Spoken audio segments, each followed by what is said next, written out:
Now, you may have seen shaky mobile phone footage last week taken by an off-duty police dog handler of a large black cat-like creature found ambling along a railway line in Argyll.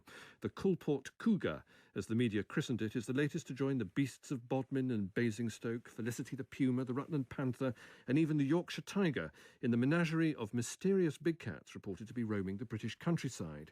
They may sound more the stuff of myth or fiction than the stuff of natural history programmes like Simon King's, but Di Francis begs to differ.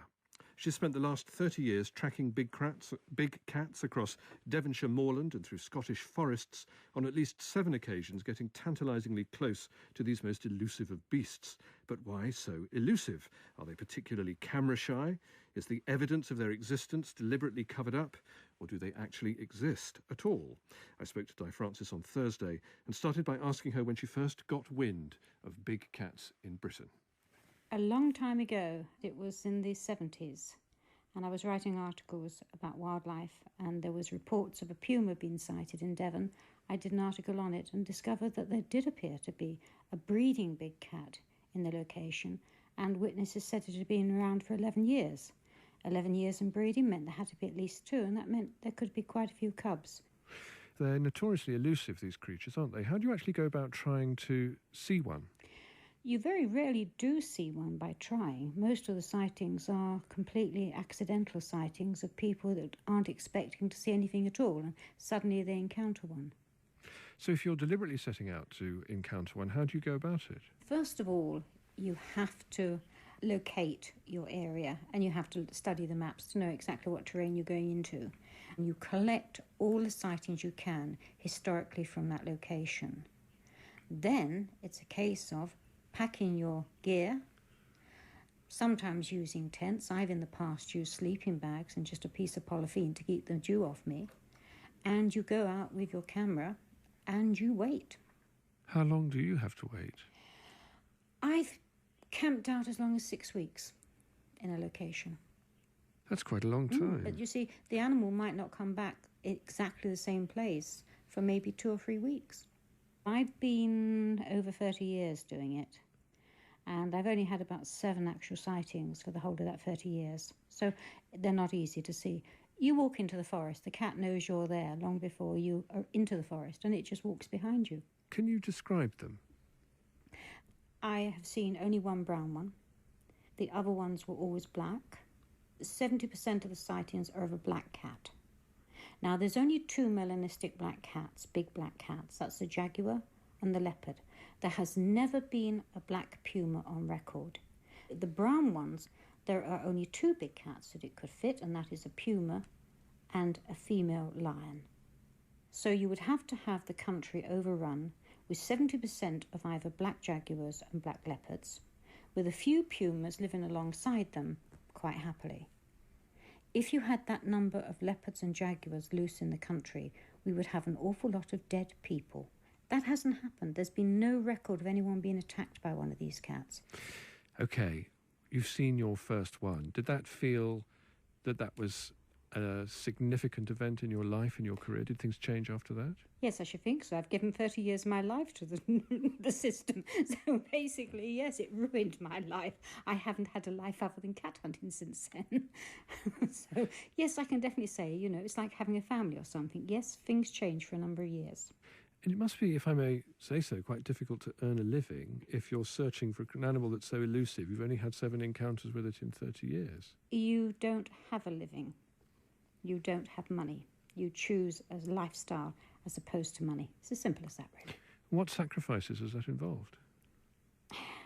Well, 30 years of my life. 30 years of my life has been trying to prove that the cats are there. The nice thing is that the spin-off was I found other unusual cats.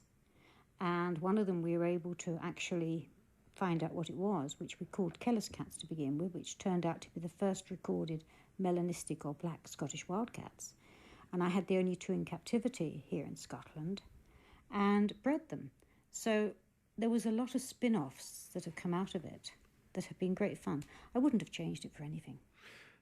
Did you ever wonder if this were not well, not quite an urban myth, I suppose more a rural myth. There's a sort of pattern to these stories often which suggests that they are quite like other mythological accounts of mythological creatures. What persuaded you that you were onto something that was real and not mistaken? Well, with the first one, the Tedburn St Mary Puma, witnesses were completely plausible about what they'd seen, and I spent 7 hours in the forest where it had been sighted with a cub, and I found footprints with a small prints following, which suggested a big cat with a cub at foot. Then I started looking, and the more I looked, the more I realised that these people were not lying, and they weren't mistaken. Do you remember the first time you laid eyes on one? Yes, very much so. That was the time I photographed one. I'd gone to Wales, South Wales, at a place called Tomar, where there had been a number of sightings and people had photographed cub-like animals. And I went out to actually talk to the witnesses, and suddenly the cub-like animal that they'd taken a photograph of raced across the hillside.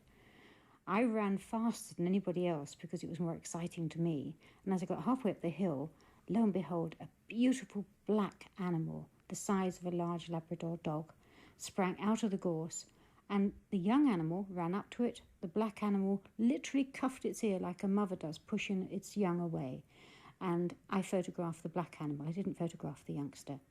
And when the rest of the people following me arrived, it was all over. And I'm jumping up and down saying, I've got it on camera, I've got it on film. And they all looked at me and thought, she's nuts. Because when the film was developed, the cat was there. How do you know that what you didn't see was a particularly agile Labrador? This photograph showed very clearly this was a big cat. We were able to measure the vegetation around it for scale. And when I saw my first one that day in Wales, I understood why some of the witnesses never saw the head. They always described the back end of the animal, the tail. And the reason was the movement of the animal was so beautiful, your eye actually followed the line of the bounding animal down to the tail. A dog's tail goes down halfway down its haunches and then curls up. A domestic cat's tail goes down to the ground. A big cat's tail goes down to the ground and curls up. If you see the tail, if it touches the ground and then curls up, you're not seeing a Labrador dog. Tell me what it's like when you encounter one. Absolutely brilliant. I can't imagine anything more exciting than suddenly seeing a beautiful animal like that out in the countryside, something you don't expect to see, and there it is, gleaming coat, beautiful animal. What more could you ask? It must be very frustrating when you report these things and people don't believe you. Why do you think people are so resistant? I think it's very understandable. If you turn around and say there's a big cat wandering out in the bottom of your garden, you can expect them to be sceptical. But so many witnesses are seeing them now. I mean, hundreds a year are having very clear sightings, that it's actually very few people now that do not believe the big cats are out there. Now the big question is, what are they? Okay, what are they? Well, when we get one in a laboratory, we will know. But what it appears to be, by the evidence we have to date, is not an escape exotic at all. Not a puma, not a leopard. But from Cornwall to Caithness, they appear to be the same type of animal. And that animal appears to be unknown to science. In other words, it could be an indigenous big cat that has been here since prehistoric times, and we simply didn't know. It just seems extraordinary that in a crowded little island like ours, that such a creature could have survived, indeed perhaps thrived, and not come to our attention. Well, it has come to our attention, Right. and it's come to our attention historically as well. The only thing is that in the peasantry days, when there weren't safari holidays, there wasn't television, people didn't have books with photographs of beautiful leopards sitting on branches. People likened them to the only thing they could, but they knew they were different, and so they called them devil hounds. So the black dogs of legend are exactly the same as people are seeing today describing the black cats. So there are variations on a theme, if you like, not simply this one elusive indigenous big cat. But No, we actually have 3 cats that we've discovered. The first one is the big one, which we have now 2 photographs that show, in actual fact, it is a species new to science. We have the second one, which was the Kellis cat. And we also had, during the collection of those bodies, we had some other bodies turn up, which we called the rabbit-headed cat. And it was a very unusual animal. We now know of 4 of these animals having turned up. when there is a sighting, how does word get out, or how does word get to you? Do people naturally contact you because of your experience? Mainly, people contact the Big Cat Society, the big cats in Britain. And they now have people all over the country going out on calls, if somebody phones in and says they've seen one, and all the photographs go through to them, and then they come to everybody for verifying. They normally send them to me to check up, to get my opinion on what people have seen. And we've got now a sort of whole team of people working over the country. When I started, there was just me. Have you ever felt so discouraged you've wanted to pack it in? On a daily basis, probably. No. It's a wonderful life to have done something that nobody else has done. Yes, the material things I have missed out on. I've missed out on a lot of things like that, but, oh boy, I've had a ball. Do you feel that retirement is approaching? I'm hoping to escape to Bulgaria and go and work with wolves. I'm hoping to be able to get away from the cat hunting, but I'd like to see the end of the story. I'd like to see what it is. We've got so close. We need to just have that little bit of evidence. And the ideal outcome would be, A, if we could get a body from the roadside, not one anybody has killed to prove it's there, but one that has already been killed, and we can actually get it into a zoologist and he can examine it. And the other thing would be if we could possibly trap a live one, collar it and release it back into the wild so we can study it in the wild. That's the dream. But that was a dream 30 years ago. I'm not sure I'll live to see it now. Di Francis. Simon, it's interesting, wasn't it, these elusive big cats? In a way that they seem to have more to persuade us about them than the Loch Ness Monster, for example. But are you persuaded? I have absolutely no doubt that historically various big cats have roamed wild in Britain, certainly in the wake of the Dangerous Animals Act in the 1970s, when people had black leopards as a kind of a fashion accessory and lions on chains walking up Kensington High Street.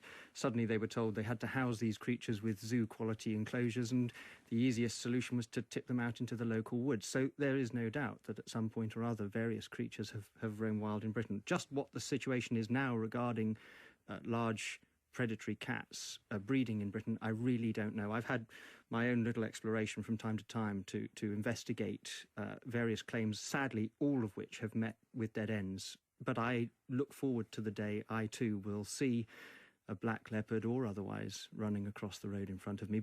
I'm lucky in that I probably will recognise it, having seen many leopards in the wild in East Africa. A caller has texted suggesting that it is total fantasy. There's no spoor, there's no kill. That's possibly true. I've certainly seen evidence, DNA evidence, that has been collated in Wales that suggests that there is some proof, but it's still building and developing. Very hungry and demanding of time and resources, I guess, to film wild animals. I mean, you seem to spend most of your time is waiting, isn't it? It is, but it's waiting with an objective. It's waiting in perhaps the most beautiful office on earth, because I have the sunrise, the sunset, the wind and the trees as my environment most of the time. And often the waiting involves a great deal of physical activity. I've just been working on a project in Shetland where most of my time is spent carrying 50 or 60 kilos on my back up and down hills to try and follow wild otters or catch up with orcas. Well, we've had some emails here. Julia Foreign wonders if having to wait patiently and then produce instantaneous results, in fact, contributes to the culture of the short attention span, which bedevils viewers. And also Oscar, who's 14 and a wildlife photographer, wants to become a wildlife filmmaker too, and he wants your advice on how he might do that. I would suggest, Oscar, that something you could do is read Simon's book. That would be an excellent thing to do. Now,